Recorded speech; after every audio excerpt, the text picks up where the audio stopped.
si Atinga Junction etene said the Osanko Brewery na Utraka se kakra bi a obeba Bedu Junction bi se ya etai for Guinness Junction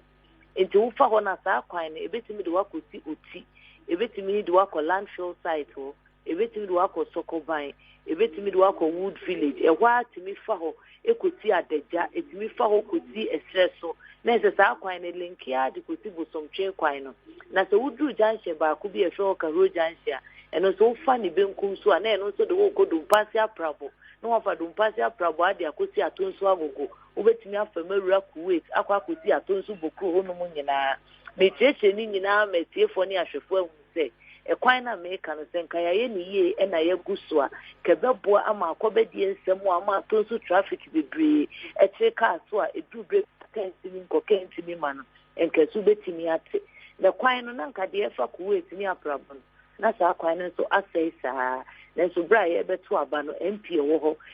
MP wo ho ye mama part ase ye kwan no ya ye do shop construction ene be ye sa kwan no na se di aka ye fika road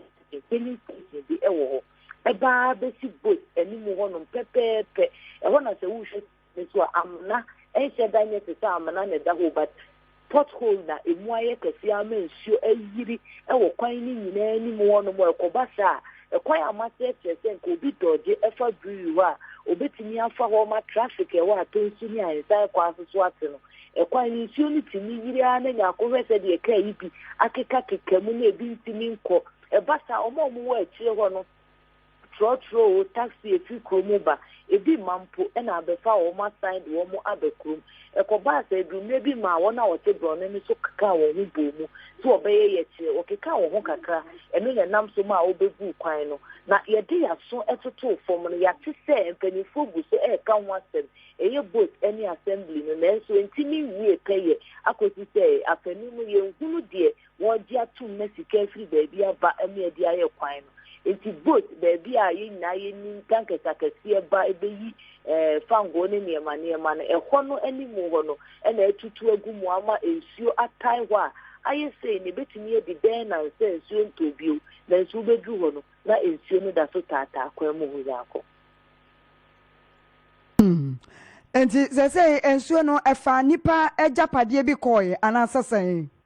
ensuo ye to ye akane no na nka eto a adan kakra wo no etwifa so kodan ni nanso su kesie bi eda baby amana netu na ye sutene eni to ma timu asese ensuo ni bufa ne banks ne se na ekonkofo fie ne de ejai na mom ekwan ni fifi ho a ohwe nchenchen a gata bia na ho anase bia nke etu amana ne kra amana to esutini ni mu a ensuo to na ebeta ho anka ebetini na akogu sutini ni makobom na eja aso akoba bia ye ko ni nyina omunyesa itu how as say adrobafo apasinyafo ni wona wote kwan so efemu nyina ne se ekwan ni mu otutu a mensuo ta na yete se swimming pool a obi kura betimi mpo akwa akodware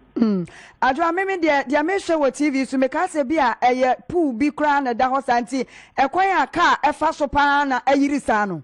akwa wo se taxi ba akokura timu a anne me se minim se taxi ni wa ye fi no wo dware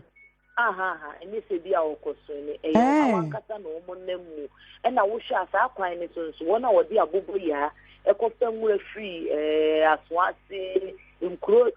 abrono awodo wo kromu no omo de be fa ho the thing e de ko landfill site wo nti za abobo ya ni bi na abe cancel nti nyame na ya adomo se anope na no wakam no okam anajo a ka obeba no obehu ni ehwie bola no egu nsuo ni na abobo ya ni si ho ko nti nsuo ni beche no na bola ni so tegu na enya kwan we na wo mo edi fuel tankers fa so amogamo pake wo ho edi fuel fa ho no so uyi boat for ni free ho na senya kura na tuyomfo so abedi o mo company bi wo kwan ni so ho na so wo Guinness wo ho nom ye wo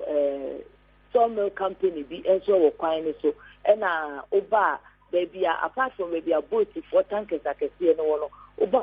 kaka modu baby Guinness for no so a yesa o kasa kese a eno na be offload be pick fuel no every boat one of edeko